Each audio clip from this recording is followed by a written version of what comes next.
tēnei, te hio rāi mātou, te tapu i ara tō tātou mea patare mā. Huru mā pē, hio pe ana nei, yepe e nane no.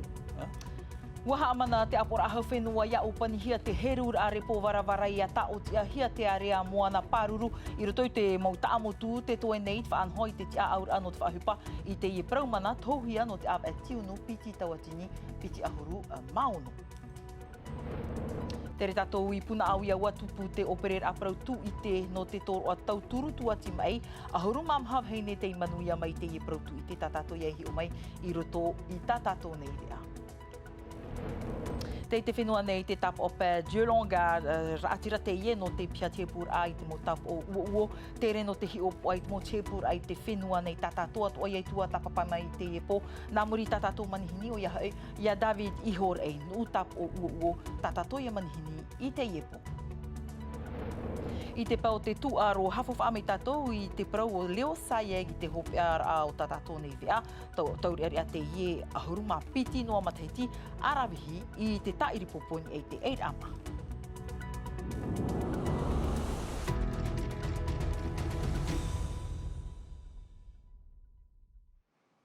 Homa, tramai no tātou maup o prau maruru tō tātou wharereira i roto i te iwi a prau a pīna tātou no te mahana pē, te mai te prau mata muaroa e whaotir au te whaari i hia i te whea rawa aina re rātoa turuhia e te pu cluster maritim, waha amana te apora ahau whenua i te opuar ai taoti anei te area moana paruruhia, niai te whaito ahuru mapē maire i te whenua i nāna e toru ahuru maire i tote i tenei, tōna ura aia ananhei e ita te maupai rawa ai e whaati a whahohia e tautei i rapa mai i te ie otia te toe nei raha au i te whaanhoi te mo whaaturera tauhia no te mateiti piti tawatini piti ahuru mahono te mera te maupu ahuru a tahuti tau ni wamusa Nicola Perez. Moanam am atua ia hutapu ho e o te mo whatupai rawa ai te i te mo whaautir arawehia i te rurur a te unok inis ia paruruhia o tainuia tea. Ai tātu tā te mero no te tātir a cluster maritim, ia whan o tō porinitia i tāna pātere maa. O e mātou, e niho tō te whatrafa o tira, e piti wahai, i e tā ia wahau, tara pē east e west, o tano tō mātou mono. Tōna ura, piti ahuruin ai tānere o tō tātou o te amoana te pāruru e te hi opohia. Te tapu i ara tō tātou mea patare maa. Huru mā pē, hio pe ana nei, yepe e nane no. Te tahi atu awhiwhi te prau te mo pēpē taurahi e te mo pai i rāpai tō tātou o te amoana. Taua tini te hapa pēpē e tomo mai nei te mataiti, ahuruin ai tānere noa te hui nei i te mo pai te toe a te hawhiwhi nei tō tātou mamutu. Ia ore tō rato prau iahi o rūhia, e ita te pārurur au tā tātou pātere maa e manuia. Ho e ahi or ait paut whea tautei poti marara e poti au hopu no te wahu longloa i whare ute. Te mahana, te huti nei te mop ap ai te ai rapai tō tātou mo utia. Si un bateau, ils peuvent jeter déjà. No mera no pai tātou, me pepe ahuru pahi e rawa ainei nā rapa e whaaru e rātou piti hānerea e poito i pahi tāt e tei. E i teiro ai a tātou i rahui tō tātou moana, e whiwhi tātou. Les ressources, quoi. I rawe ai te whaatere hau no te moana i te whaauer amana, no te pāruru te whaahutua tau, mana o hiarai porinitia. Proscrit, interdit l'exploitation. Opanihia te herur ai te repo varavara, opania tuahia tā tātou wheiarawa ai a taura, te ho e paep ai te whaanhor a te pāruru ai a tainui a te. La mise en place d'aires marines protégées. Mau whaanhor a, te riro i te hamanarohia, i te ap atiunu, piti tawatini piti ahuru maono. E te tei atu oprona tātou i te pau, te tūre mua i te tiripuna no pape i te ipepe nei, ua wiwihia te mana o te tāwana oire no make mō, roto i te hoe o hipapi o tānei whaatia, parihia te oire i te tahunar a i te mau putuwira roto i tāna wharuera apeu, rawe a opanihia i te ie te tūre paruru nei te aru te marewa, te papu no te whiwhi o te utar a, mai te ie mau putu wira i teiti nei, aita te tāwana i whaautu ahia trara, tō ruhanere pē ahuru taua tini whrane, te utu o moni whaotihia i te ture, i a tāpiti no atu te oire i te ie uhipa. Te ie te mana o Felix tokorani tāwana no make mō wiwihia i samtei naure. I te rātou e te tāwhiwhi au te paro te oira apeu, i roto i te mo tāmutu e whiwhi rei te te piti rutu te man o norto mai o to tawini mo te ripuna ma te parau a te ie mana ho te mata heti piti tini maha e mana te ie e mohi ara te whenua e rutu i tātātou papature api i te mata heti piti tini maha wa horoa mai te whenua te ria mana i rutu i te mo oire nā whia te ho e tapura o hipa e ore mara e te whaatere rao te whenua e mara ai i te mo oire e o te momotu. Ma te ite me te tirupunai, te parau te ehere, e parau te imaha, e rutu i te tapura fōwha, o te mo oire i rutu i te mo tāmatu. O te mea e o ohi ara i rutu i te whaoti a te tirupuna.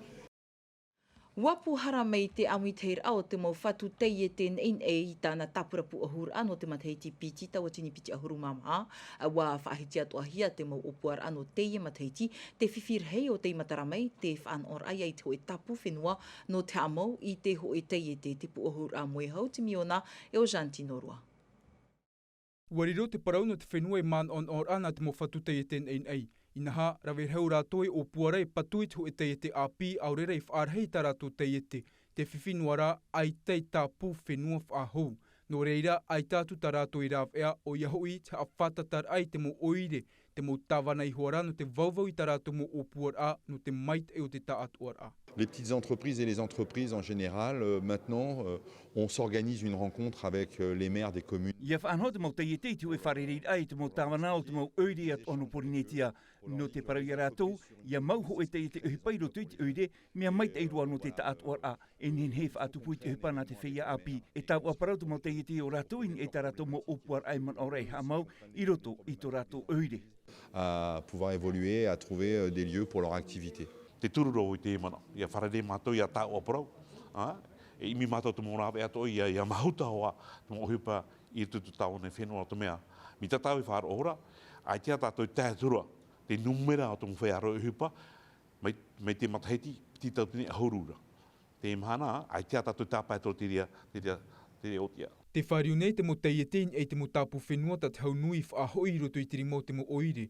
Ia nen he rātou e whaauhipano te amau i tā rātou teie te. I te imhana, rawer hei te i tomoi roto i te mo haap ir anu te haapāpūin e te ho e tōr oa, te whenua, i muri mai, aita tā rātou e whare, aita ho e tāpu whenua no te whaatupu i tā rātou ohipa. E eri te mea ohie no te mea aitan e whare no te whaatupu i tā rātou ohipa nā hea ia. Para mau, nen he rātou e hare nārtu i te utua whare, e ere o te rira te hin arohia. Nā oi reif ar i te hoani. Anua tui te reira, tua tapapatu ahia te parau no te mo opuar a te hau whenua. Te parau hoi no te mo pu ohipar aiman ahia rei ha amau i te mataein a, wa hoi atu o mai te mo whatuteia ten ein e te opuar a ture no te awhata RNS i whautihia te hau whenua, o tā rātou e horo i mui te ture. Te tei para ua nā tātou, tāpe amai tātou te ie numera ahuru mamha mau wahene ana no te whenua nei, te whaan oi tā rātou parautu i te tauturu tua ti mai, ua tupu te operer a parautu i te ipepu nei, te wharehapira te no utumoro, i rei rātou rātou e hupai ati eino atu i au te mai, te tata i rā i te wharehapira a tōro atu ati ai matil wherebo, tauturu tua ti mai te ie tōro anir heihi ai te imhana, o tamatai hor e o Lord Filiberi hapa pumai a tātou. Anere pā ahuru te tap oi te ua, ahuru mapa te tap e hie ahuru mamha, te whaaini ne hia ho e mataiti te mauru i autu mauru nei. Mei aro i hau kāron, toru ahuru maho e mataiti, hau te e toru ua, wa mauti te ar aututu mā ai te tā mā whare. E ere te mea ohie no te mea veiho oe te utua whare, te whare e paurot mahana, hare me oe i nei te whare hapir a te veira atoa te tau hapipir ai roto i te mau whare mei atoa e ere toa te me ohie no mātou. Haere nem roto te tau hapipir ai roto te whare mei reto mea ohie no te tei mo huato u nahea pron e te rawe mei te hia rato e me whiwhiroa no rato. Whare mai no pā of ai uro hau e ohi pai, o e mataiti haap ir ai haap ip ir a, mauti te whaau a hau whenua hau wharani. Iau i te mataiti paari o te emo tauturu tua ti mai, ai te whan oi te tauturu moni. Ai tei ohie no te emo wahine, te reit au rātou emo mitua wahine. Mea te ai te whaer a, tapaparo mai one no te hapir a, e te hapir a. E no te reit au rātou, ai te ohie te hoi ai te hapir a, o warhei tō ui a rātou. Ahuru mapai te mataiti mairi, maha ahuru I te I harir a, mea e no te motua ti mai, te ta atu ar au rātou I mati el doi frebo, I te api ai te o muar a mataiti.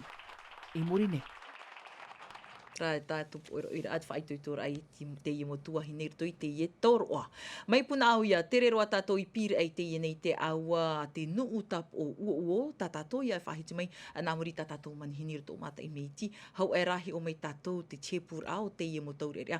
No te whenua nei whaao nei I rito I te i toroa tap o uo. Hau I te piti tauatini e pai hānere rātou rave nei te i toroa. O te whaao nei I rito I te i toroa, no te I mataiti, e iwa rātou te tamatai whaao atu, ti tau hiarai aura roi te te mo whaaturira apapu, ho tuar I kolombani te mo hapapura. Te hia ai nei rātou e whaao ti ama I roto I ten u taupu o ua I hia Légion étrangère, mai te mohepe toma I mairi nei, watupu te ho e tiepur a aten u I teiti nei. Il faut avoir la forme physique, ok? Un légionnaire se traîne tous les jours. Il y en a qu'il faut s'améliorer encore. Te tuha a matamu ano te tiepur at a e mau, o ia e te manuyar ai te mau tamatar a pētino, taime no te hiopoa I tō ratou puai e tō ratou arawihi. Te hina ano ane hoa te nenu, te mo whaatero te nenu I tā tātou ne mo taurerea, me ia mātou I tomo. No te mea, I roto I tātou hio rā, mo tāta whaatura ro rātou I te tei. Mo tāta o te e hapone, mo uhipa mo whaauera. Are ara, aita te ye tiepura e ap ono ai te peo te tino, titohi a ratou ia manu ia atu ai te hi opo ar a papei, no te tamata atu ai tō ratou maramarama. E te weira te tei pā, roto e a ratou, te nihe ratou I te parau, o te hiora, e haa tiuru tō ratou upo, tō ratou wherua, tō ratou manawa. E te mea te awhorono ara, e ara rā, I te tano ia mātou e rawe. No te reira au te mautama no te whenua, wariro te u taupu o uo e I whanau, iau I tō ratou prau, enen he ratou e hamatai te hoi orar a api, e tāwini atoa I raroa e te rewa te hau frani. Waingene au, mea mauro tō utia I ata I e taime. Waingene au no te tau I tō uora. E mai tā ratou I whahiti, Ti tahuia e wheruri mai tai noa tu te mowhiwhi, e riro I te tupu mai. E ai tātoa hoi tamato e rapea e atu, e tamata noa, noa tu te mowhiwhi. Rawe heiru motore rea tātātou te mahana, te roto rātou I te parau no te awa te aero, me te rāhua repo to hea no te ais, e tātou motore rea tāu e hina arora e tui. Hope e rātou e topa I roto. Iepa iti e ia topa. I muri mai I te tiepura, e rewa te mautauri are a te maitihia I te whenua frani, no te aru atu I te tiepura, e hau atua te mohi opoar a I reira, na mua rātou e riro ai, e taupu o uo mai tā rātou e hia ai nei. Trai no te nuur aia I roto I te I tōroa. Whariro mai tātou ia David Ihor e, nuu tap o uo Iorana, David. Iorana me te I tō tātou wharera a tēnei pō. Te ite mei ratawan e te mohohoa, te prau no te eta o te mo whainene a titau hia e whaau I roto I te I tōroa. Tātara mai na o e te mahana e hā te tā e rā roto puia tau tōroa e te tōroa whahau. Tā ono tāua e tā e rā roto ia mātou e te nuu tātātou I prona te nuu whrani. Tā e mea e te tribune mātou, te mo tātau no roto I mo whenua o tēnei iau. Te mahana, hanere pāhuru whenua, e tia hia rato tēnei u tā mātou. E ia te numera tātou e wene o tēnei nu, e iwatau tini tātā mea tau o o, e o tātara e iwatau tini, e wautau tini, mo whai ano te mo whenua rāpaa me rātou. Tā no tā e rā rato tēnei tipu, I veie te nu, I te hamaura he tēnei nu, no te rawe rā me e tamu tātau no te mo whenua no rāpai mei e hina arora hea mei tāwini I te au wharani. Iahi o hiara mea eta mau e te whainene rā? Mea eta hoa te whainene rā, no te mea, ia tupunu atu te teitamai. Wainini ia tā tātou mō whaia, I roto I te hare rai roto tēnei, I roto I tamai rā. Nā ora tā o te mahana, ere tamai rā, me whainene rā no te tamai rā, ai te ho ea te teme, te ura, tini hone tātou pono whainene rā. Iahi o hiara te prau atu ano te I e tiepura, wa tēro mai te ho eti ano whrani o Jean-Philippe Djelonga di te whenua nei, e hātona te rei te whenua nei. Tā tomato I tāta whātere, te tomato I tap o pē. to no nana e haponi tamato ni pu te pura e houru pu tane te aura te vera hoet whenua frani e hoi o ne te tine hoet whenua no reunion tana hipa he mo na fafa mina he tamato hipa e rawe ne one e no te tipura tata to taure rea no te mea e hoa i trawahai e frani. Tēnei ahi ohi ara a te prau no te e tiepura tatato mo tamari huara ua ana te rātou e tomoroto e ha te tumu ia ohi o. No trai he man au e no me tamato o tatara e rātou, he haru o to trai no, he haru ihi o tramu aton tramu whenua e o, i te o e te ahutua peu, te atua huru o tata, no te raur aia o te mea peu e wei reiroto. Ta ui e mea tauturu e rātou nāmuara te e roto. E mei te whaitihi ai roto i tatato ne hohoa, e aura e te huro o te tamari teiti, tano mei te e mea whaaro mei te e rātou, te prau atoa no te amor ai te te mou hopoia, mea whaaro mea apo mei te e? Mea, nāo tato mi mua mai hoa, nāo ha maruru hoa wau, tā mo whea paari te nā mua atu ia mātou, aua e rātou i remo mei tā trahuru, hara me mātou, no te turu no mei a mātou ta mātou hipu. Ia, te te atoa prau no te tama i rei e tupu nei rutupu i a Rutia i te whenua Ukrainia, ua whaara te pretenia Macron, mea tano tātou no to Europa huara, e whainene noa ia tātou, ia tupu no atu te te upa, man on or arhei te ie no oto? Man on or arhei hoi, te rara, te aturi rara, i te hopa e tātou e hāre, mea re hāre ra, e rei e wharani a tātou pouru hoi. E hata oi poro ai te imhana e tātou mo tamari e whaone i rutu i te tapo uu. Tau mea poro i rato tātou whea api, whainina, a whai tuitu e whiruri to e anan heira. I heti e i topa oi rato te mea teape, te ino, i aro ahi o muteiri o e harmei e, o tēre roi e tāu oi rato tēnei hu. David, i hora ei maruru mai te wharir a mai tamato nei titaur ai te iepo, e pahonora mai, ini ei te prau no te nuu tapo uu maruru mai te. Maruru mai te. Trai whahoper ai tātātou nei a pitu aroi te ie nei te iepo tapi a mai tātou te prau o Leo Sayeg, a huruma piti mataiti, e ai to arawehi te ie te tairi poponi ei te eira amaa, e o atu o ia i roto i te tataur a harur a au ano te o nei, no te mau maonara roi mai te huruma piti mataiti, tataur a o te tupu i te whenua peretane, tōna prau tatrahia mai, hei manu tein, ei te mohohoa a oriano te whau. Am hamat haiti te yenei e te ite hiarai te at whaito hauti o Leo Sayeg no te tair a popo in eit eir a maa. A huruma piti noa mat haiti e ua tere it whenua o te aroa e it whenua taratoni. I te yemhana a te atu e wha te amor ai te rewa o pori ne tia whrani i te ara. Là, franchement, ouais, on peut dire que... I te imhana ai ta ue hungatu ia ue ua matararoa vo e a ua tau whetrana u i te momhana atoa te te aturi nei au e mara atu atu whaito arawahi mau tite i tere i Sheffield. Faire une bonne progression durant ce stage. E parau ua te ieno te amuit hei ai tēnu atu i tōna ataf ai neo Alize Belrose. In hai mua i te arawhi o Leo Sayeg, ua tae mai ho e tarita titau ai hapapura e ua tāp e hia oia no te tatau a haru a au ano te o no te mau mao nei raru mai i te ahuru mapeti o te mataiti. On lui a proposé une wildcard pour partir. Wa whaatahia mai ho e tarita titau a, tarita te ie hapapura e, wa tāp e hia oe roto i te i wharerer ano te mau mao nei raru mai ahuru mapeti mataiti, mea whaahia hia roa. No atu tona api aita tona man oi haaparuparura. Tāna titau ai a te o iei ho e whaito mait ei, e hauru atu i aroa at o mai ho e pārheira no teia heiva tu aronui no patitifa, piti tawatini e piti ahuru e mahitu. 17 heures par semaine. Ahuru mahitu hora i roto i te petoma e hi ora te monire mai te hora mahai te ahia hita atu i te hora hitu i te pō, aita e te eira. No teie ra taime, e rewa atu teie aito no tahiti te whenua pereta nei teie a atopa, no teie tatau ata i a popo in ait eir a maa o te tupu i te whenua peretane mai te ahuru mātoru e te atu i te ahuru maiva.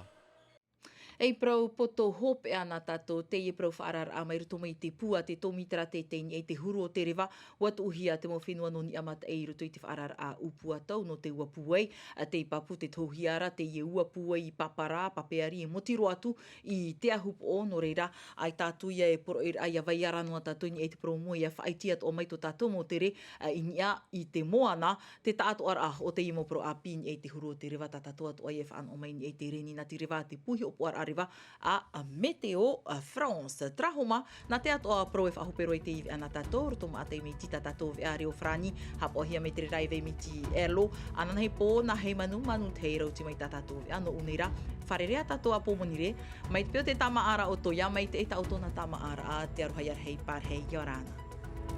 E haa pururuhia te iwi a, ini a i te tahua Natirara a Tino TV.